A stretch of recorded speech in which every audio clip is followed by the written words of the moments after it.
When I think of the game developer Jaleco or Jaleco or however the hell you say it, I tend to think of mediocre NES ports of arcade games. Sure, they made some ports of good arcade games like Acidiacs, Choplifter, and City Connection, but I find these NES versions of these games to be pretty crappy. I've never thought of them as a good original game developer. That all changed the day I picked up a copy of Whomp Em. Sure, when you look at the cover art, you get this distinct feeling that you're looking at another Jaleco piece of shit. It has this goofy looking guy on the cover, so you expect something resembling dog vomit to appear on your screen when you turn the power on. But after playing through this game for a few hours, I have to say, I'm thoroughly impressed. When you first put the game in, you get this sort of nondescript title screen. Then you press start, and suddenly you're playing the game. What you're looking at is a Mega Man or Mega Man 2 game in a Native American style. And gameplay-wise, it kicks ass. For once, it is a game with decent controls. When you start the game, your primary weapon is a spear, which you extend in front of you to attack. Yes, it also allows you to make an infinite number of dick jokes. You can also use your spear to block some falling projectiles, though there are some that you can't. You also have a downward thrust, inviting even more dick jokes, and an up attack, which tends to be fairly useless. Along the way, you can also find items that add extra lives, extra health, a stronger attack, and damage reduction. At the end of each level, there's a boss. At this point, I love to say that Whomp Em has some unique boss encounters, but to be honest, it rips directly from the Mega Man style of bosses. You have a shittier woodman, shittier fireman stuck in a fart cloud, sack of bananas that turns into a butterfly man, super gross demon shrimp man, giant ball man that looks like something from Mega Man Man, and a giant frog. After beating each boss, your spear has a new power-up. Some are pretty standard, like a flamethrower, but others are kind of unique. My favorite is the enemy vacuum.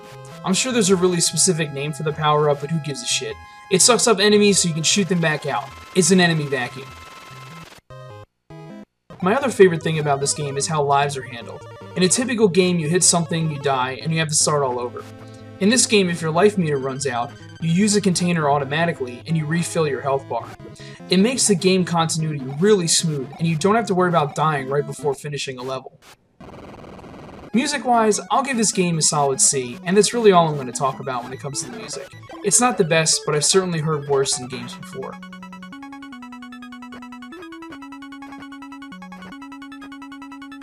Really, my only complaint is the difficulty towards the end. It seems like every Nintendo game, there is one level where the game stops playing nice. It's like the programmer said, "Oh, you think you're good? Well, try this bullshit on for size." Some games it's in the middle, but for Whomp Em, it's right at the end. This last level is not easy, and you will likely have to continue a bunch of times to get through it. To be honest, I still haven't managed to do it yet. The biggest problem is you're always jumping. Look, I get it's a fantasy game and you're on a cloud and all, but why am I bouncing like an idiot the whole time? Between that and having to fight many versions of all the bosses, you really start to experience some true Nintendo bullshit. But unlike other games, for some reason, I want to keep going. I want to get past this level and really see what the final boss is. Maybe it's how close it is to the Mega Man series, or the uniqueness of the game being a Native American style, but Whomp Em is rapidly becoming one of my go-to games, and one I think is a real gem in the NES library. If you're on your own retro safari and come across this game, it is definitely worth a shot. My final verdict for this game is a solid B+. It's not a top 10 game, but it's definitely one that I'm enjoying playing through. It's a game that if you're a retro collector, it's definitely worth having in your collection, but I wouldn't go crazy trying to track it down or spending a huge amount of money for it. All in all, it's a really great game when you want to play something that's kind of like Mega Man, but isn't exactly Mega Man, but kind of really is Mega Man.